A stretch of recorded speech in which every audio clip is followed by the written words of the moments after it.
is Abby McNulty. I'm the Executive Director of the Park City Education Foundation.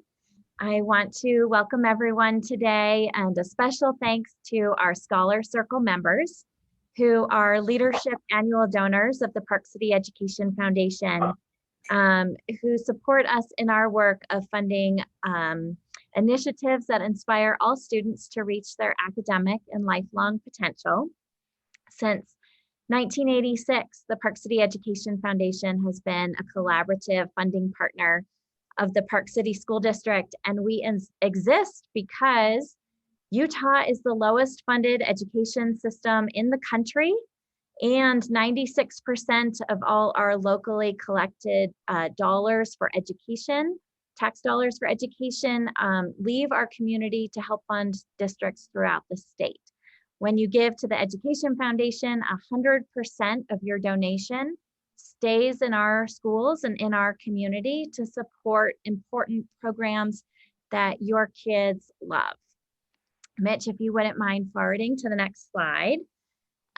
We fund 8 core programs, and we invite you to dive more deeply into these programs by visiting our website. And that address is in the chat button. And if you'd like, you can also look at the programs we fund specifically at your school, Trailside Elementary. That is also information on our website. So thank you to our donors for helping us support our students and our schools. Annually, we invest about $1.5 million into our schools, and we support in total 100 programs that reach all 5,000 kids. Today's goal is to introduce many of our new families and many of our longstanding families to our education leaders. Our principal at not McPullen, that's where my children are, principal of Trailside Elementary, and Dr. Jill Gilday, superintendent of Park City School District, and Anna Stampley are on the call today, all here to share and connect with you about your students and about Park City School District. So with that, let me just let you know that this is being recorded, and we will open up to questions the second half of this Zoom chat. And if you have a question, please don't hesitate to put it in the chat button at the bottom, and Anna will moderate the Q&A. So now please let me introduce Anna Stampley. Hi, everyone, and thank you, Abby, for that introduction. I am the Parent Education and Community Engagement Coordinator for the Park City School District.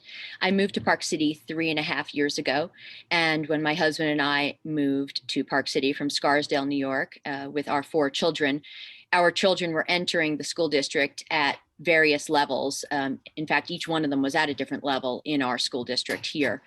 My son was entering his junior year at the high school. And then I have 3 daughters. The oldest of the 3 was entering 9th grade at Treasure Mountain Junior High, which was a different structure from the school district we came from in Scarsdale. And I had a 7th grade daughter and a 5th grade daughter at Parley's, at Ecker and Parley's, respectively. So I was able to learn about the district through navigating those 4 levels of schooling. And what we learned as a community, and what Dr. Gilday and the Board of Education recognized, was that as a community, we needed someone at the district to answer our questions and to guide us through processes and procedures and to help us navigate as parents on behalf of our children. And that is where my position and why my position was established. And I'm very happy to serve the community in this position at the Park City School District. I look forward to answering your questions this morning. And in the future, my information will be up at the end of this conversation. I do want to thank Park City Ed Foundation for hosting this conversation. It's important to get to know the people in your children's schools, in your buildings, and so we welcome this opportunity. As you submit your questions to the chat for me to ask Principal Synan, please just keep in mind that we want everyone to benefit from the answers. So if there's anything specific about your family or your children, please save those for a different time. So now I would like to introduce Principal Synan. Hi, everybody. Thank you so much for joining us. I'm excited to just go over a few things here about Trailside. I mostly geared this to new parents, so all of my seasoned parents I see on the call, I apologize, but maybe you'll have some follow-up questions for me. So Mitch, are you showing the perfect? So Trailside Elementary, educating tomorrow's trailblazers. If you don't know, that is our trailblazers, that's our mascot. Okay, so here at Trailside Elementary School, we, go ahead, the next bullet. We are an elementary school offering all-day education for students in kindergarten through 5th grade. We have a part-time 3-year-old program and an all-day for the first time this year, a 4-year-old program. We are an inclusive school encouraging kindness and respect while challenging our students to learn to their best ability. So at Trailside, we are a dual language immersion school as well as a traditional.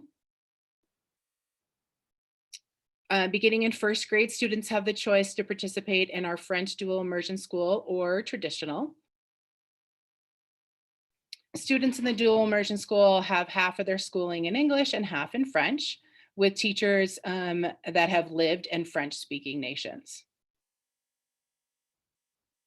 And all of our students follow the same curriculum, no matter if you're in French or in English only. So PSEF is such a great partner for us, and I'm just gonna name a couple. There's many, but they help us with our coding program and computer sciences for for all students. They also help us with our elementary visual arts program. The kids love it, and we have it hanging up all over the school, which is so exciting. And that they get that monthly.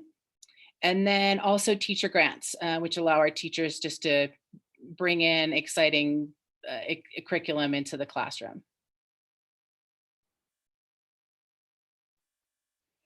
We also, so there's more, sorry. So some of the grants that the teachers have asked for, we do a Wild Wonders program every year where they bring animals and talk about nature here with our kindergartners, which is great. We have flexible classroom furniture, including stand-up desks, stability balls, and wobble stools. And mindfulness for educators and students. And our makerspace, creating and building areas. We're also lucky to have a wonderful PTO here at Trailside. I work very closely with them. They play a vital role in adding education and social well-being to our students and staff. They provide teacher grants to enhance the in-class learning environment and provide collaborative counsel to unite teachers and parent voices. We've been really lucky this year. Our PTO has every month does something special for our teachers through this hard COVID year to keep them going. So it's pretty awesome. So here I had one of our staff members just do a quick video of what it's some just areas at Trailside.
that was the end of what I have.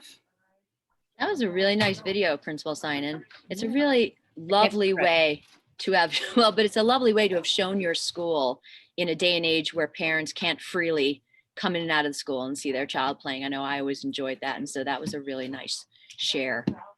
Thank you. Now is everyone's opportunity to ask questions.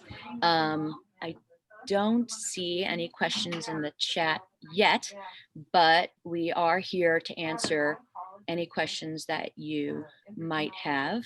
I'll ask Principal Synan or answer I'll them get us myself. started while Oh, people are thanks, perhaps Abby. thinking about a question. So Carolyn, I'd love to learn more about the mindfulness program and how that might be supporting students and teachers this year in new ways. Yeah, so this is our third year, I believe, third year in mindfulness. We had two batches, large batches of teachers that went through the training, and it was a monthly, well, they did take 2 classes online, and then there was a monthly class that the teachers were part of, and then support in the classroom with doing mindfulness lessons with our students. Our first round, we did all our specialist teachers, which meet with every single student. So we were excited that we could give that to all kids in the school. We actually do have a question from Jill Koziol, and I apologize if I mispronounce your last names. I saw smaller instruments in the music room on the video. Are there others like piano and guitar? And as the children age, is there an instrument learning program? Yeah, great question. So with music here that the students get, right now it's they get it for a full week, and then they rotate through all the classes. They are just using the smaller instruments. We have in the past done recorders, and our PTO has sponsored ukuleles. But here at the elementary, that's about it. From Tony Tyler, how are your contributions allocated to the school and programs? Can donations be guided to certain resources and or programs?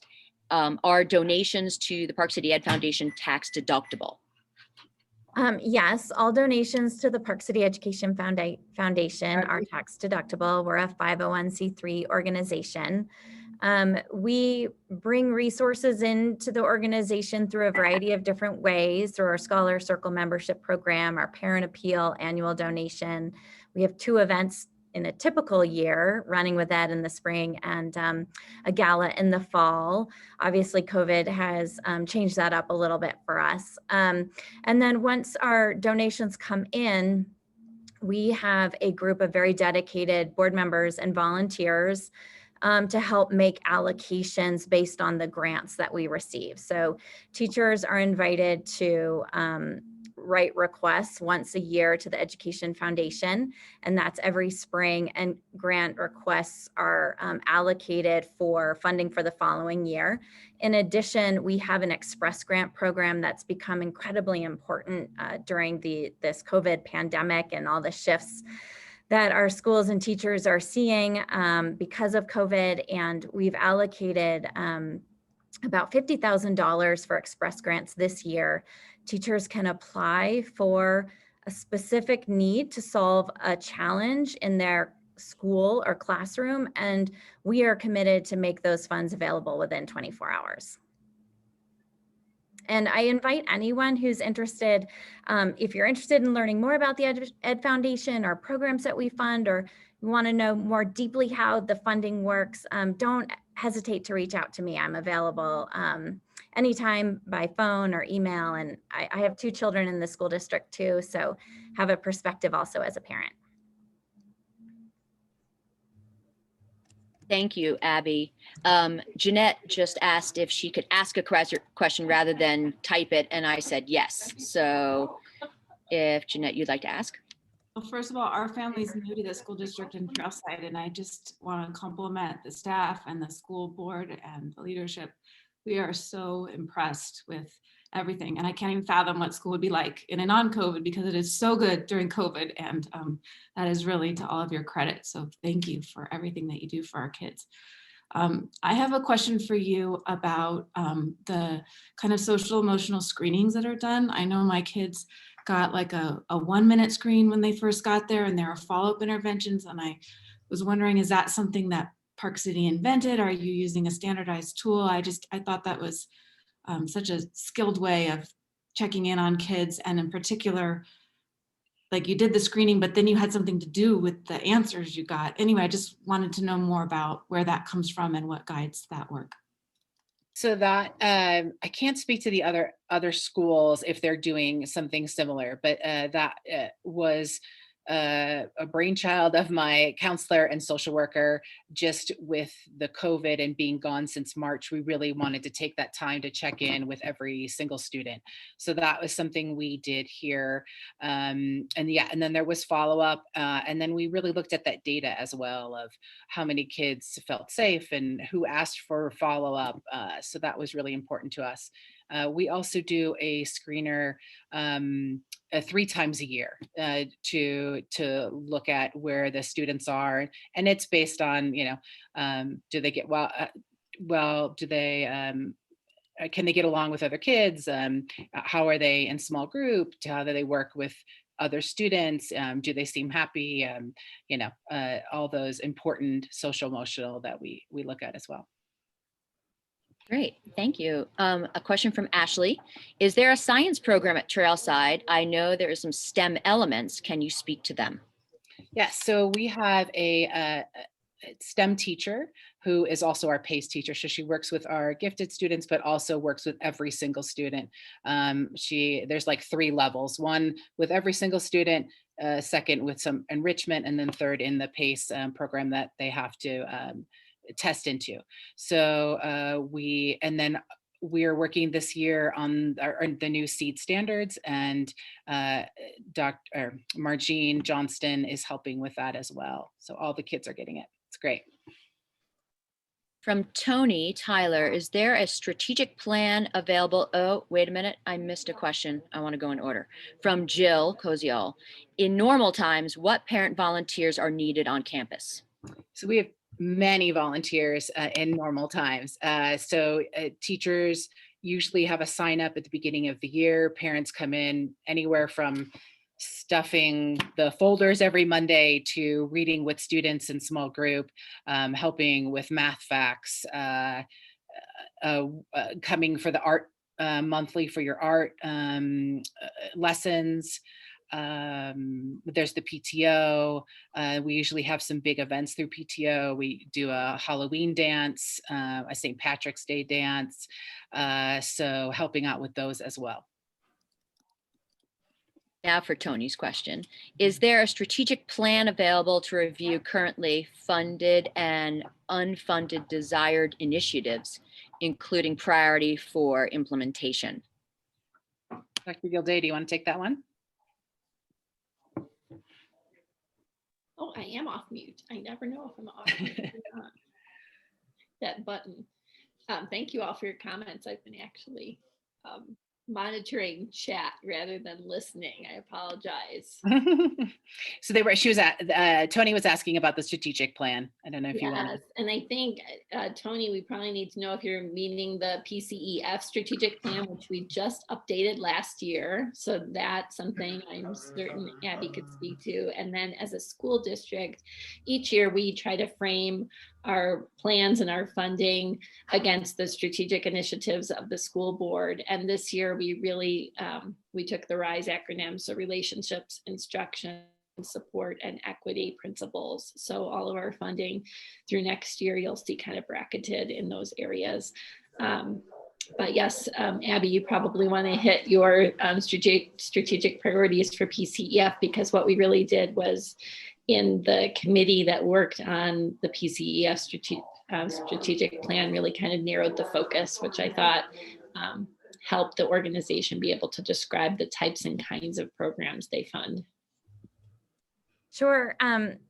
Great question, Tony. So as Dr. Gilday mentioned, we spent about 1.5 years doing strategic planning and aligning the organization to the priorities of Park City School District and establishing a great collaborative working relationship with our school district leadership. We currently right now, just within the COVID environment, we have a couple priorities that we've added to our strategic plan and the programs that we support, and that is teacher wellness and student and family wellness. And we've interpreted that over the last, since March, to be economic relief to our low-income families who have been hit very hard economically with the COVID pandemic, with loss of jobs, being a tourism resort and economy. And we're seeing ripple effects to this day. So not just among our students and families, but also with within the staff of Park City School District. So we're committed to continuing that support. In addition, we have taken on a new initiative to help teachers manage the stress of working in a pandemic. Our Teacher Wellness Initiative provides simple things like we've sent a coffee camper to the schools to provide a cappuccino and a breakfast to our teachers twice now throughout the school district, as well as worked with local businesses to provide discounted access to mindfulness classes and yoga, really trying to work to stem the tide of burnout that we know is happening nationally and is frankly an issue for teachers in a good year, made more challenging during a pandemic. So that said, we always do have an eye to the future and how we can continue to strengthen the student experience in Park City. And we are going to answer that exact question over the next 4 weeks. What transformational work can we do looking forward to support our students? So I did put my name and contact information in the chat, and I really do encourage everyone to reach out to me if they have deep questions about this. In the meantime, we do continue to fund our annual grants into the classroom, which is about $1.5 million, and we will always do that. That's our longstanding commitment to the school district. Right now, we're thinking about, is there a way to deepen that and look towards the future 5 years out? Thank you, Abby. And I was going to say that as well. Abby's contact is in the chat, and Jen Billow, who's the communications director for PCEF, is putting links in the chat that you can access in order to get more information on what we're talking about today. And again, before I get to the next question, just to remind you, you can always reach out later if you've forgotten something that you wanted to ask during this phone call. So Jill Koziol has another question about another normal times question. What are the community events typically each year? As a new family, we've met very few families and would love to know what we have to look forward to next year, hopefully. I agree. Yeah, absolutely. So here at Trailside, PTO does some great events. We do the first couple days of school, we do a popsicle party, usually across the street after school, for all families and kids. So that's super fun. We do, in normal times, have music concerts for all grades. And before those concerts, we have a social, PTO puts on a social coffee social. So that's a great way to meet parents. And then any event that we have, PTO is really good about putting on those coffee social events here. And I'll just add to one of the events the Education Foundation hosts every spring is Running with Ed. It's a relay race run by teams of 5 to 10. We couldn't host it last spring, but we are hosting it this year. It's May 22nd. Super fun. It's a great opportunity to put a team together. You meet other people in the community. Of course, it will be socially distanced and safe. But also we have teachers and kids running it, and it's just a really wonderful, awesome community event. I do have to add, the district is going to have a team this year, and Dr. Gilday is on it. Nice. Yes. The fact that I have to train to do this little run cracks me up, but I do. I have to train. I've not been a runner ever, so this is something new for me. So I'm doing all kinds of high impact interval training, trying to get ready. It's not, and it's not so little. I did it my second year here, and it was an amazing race, an amazing way to meet the community. I had never experienced anything like it before. And I do have to also say the Red Apple Gala, which was redefined this year, is another amazing way to really get together with community and educators and Dr. Gilday and high-level administrators to really come together in support of education. The Park City Ed Foundation does an amazing job bringing the community together around those areas and ways we can connect as a community. So I too am very much looking forward to seeing those things happen again. Okay. And I am thrilled to hear that there's a leg that's 1.2 miles. Yeah. I'll be assigned. Yeah, I'm going to interrupt real quick because we got a question directed to me personally, but I think it was meant to go to the group. And it's a great question. We've been hearing this at some of our other elementary schools, and that is, will the immersion program stay every other day next year versus the half day every day? It seems to be working well, says Ashley. Yes. So that's definitely conversations we're having with Martin Briggs as well, the director over a DLI. I have mixed feelings from our teachers right now. I would say our upper grades love it and the lower grades not so much. And I would agree. First grade being in French all day is hard for those kids that have no French at all. And I know in second grade it can also be very difficult. So that's something we're talking about. And yeah, we'll have to see what comes of it. But I'm excited to at least have a little flexibility with the upper grades, especially. That's great. Thanks for bringing that to our attention, Jen. We have one more minute. If there's any other questions that you want to add to the chat, you can, or else if we end our chat today. Oh, we do have another question. Do you want to, let me just see here. What is the most unexpected challenge schools are facing as a result of COVID, and how can parents and community help? And this will have to be our last question today. I feel like having students in school is the best thing ever, right? Like that is just a priority, and it's been so good here. Parents helping, I would say just reading more at home, working on math facts and reading is most important. We've got everything else handled here at school.